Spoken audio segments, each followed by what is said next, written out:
Hi, I'm Kayla, and I'm going to show you how to do a simple, fun craft that you can do in your spare time. It is a canvas line art, something like this, and it incorporates painting and stitching. So what you're going to need is, of course, a canvas. I have mine already pre-taped with some painter's tape. I want some paint and a paintbrush, of course.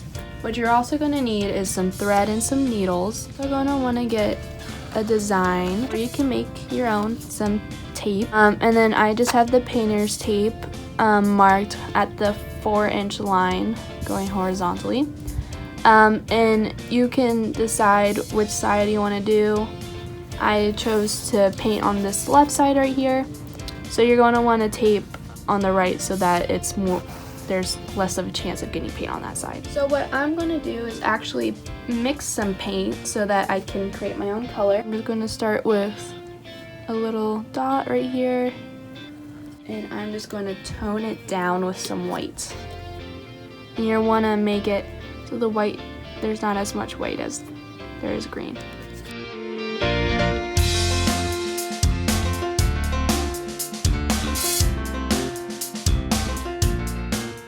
Alright, so now that the paint is dried, I took off the painter's tape, and I put my drawing of choice on the canvas, just with regular tape. Then grab your needle,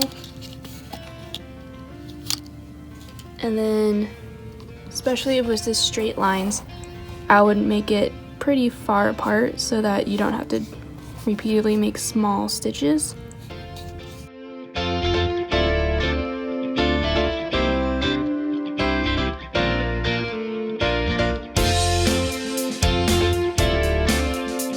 As you can see, I got the drawing that I chose all dotted, I guess, on the canvas. I would keep this next to you in case you forget where the lines interconnect or any of that, so just put it off to the side.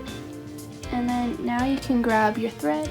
So with the thread, I would get a good amount out. Then once you have a good amount, if you pull the thread up, you can tell that there's like individual pieces. And what we're going to do now is you're going to take 3 of the individual thread in here, and there's usually 6 in a regular sewing thread. And you're just going to pull it apart so then you have 2 pieces. Just put one off to the side, and we do split this up so that it's easier to go through the eye of the needle because it's just so tiny. So you're just going to take one end, and hopefully you can fish it through the needle eye, which it might take a couple times. Alright, so when you have the thread in the needle eye, you just want to pull it a little bit so then you can create some knots at the end, and I would suggest doing about like 5 knots so that it doesn't pull through. Alright, so now that you have the knots, just pull that needle right next to it. The way that I'm stitching, since I'm doing 2 different threads, I'm going to take this ombre one and I'm going to start on the right side on the white. So I'm going to actually start my stitching at this hole right here. So you just want to poke your needle through and then flip it back over, and then just tug a little bit on the needle, and then you're just going to want to take the thread and just fish it through. Now we have all the thread through, and you just want to go on to the next hole, so then you just go again and poke it through, and then just flip the canvas back around, and then just fish all the thread back through. And we're just going to keep doing this until there's no more holes on this one side.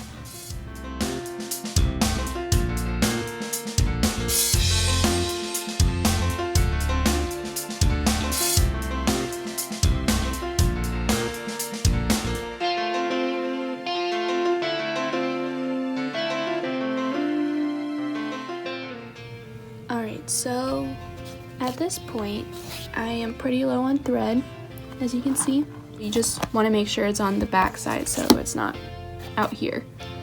And then you're just going to take that other piece and you're just going to do the same thing. You're just going to make some knots at one end. As you can see, I finished the right side and all the holes with there. And now it's time for the second color. So you're again still gonna need the knots. And then you're just like what I like to do is I just start where I just left off. So I would on the back start like at that hole and then continue on. So I finished. And what you're going to do now, you're just gonna pull the needle, place it off to the side. And then with all these extra strings, you're just gonna cut off. You do wanna make sure that you don't cut off enough for it to go through the hole. I'm gonna do 1/4 of a way from the hole and you're just gonna cut. And then you have your final product.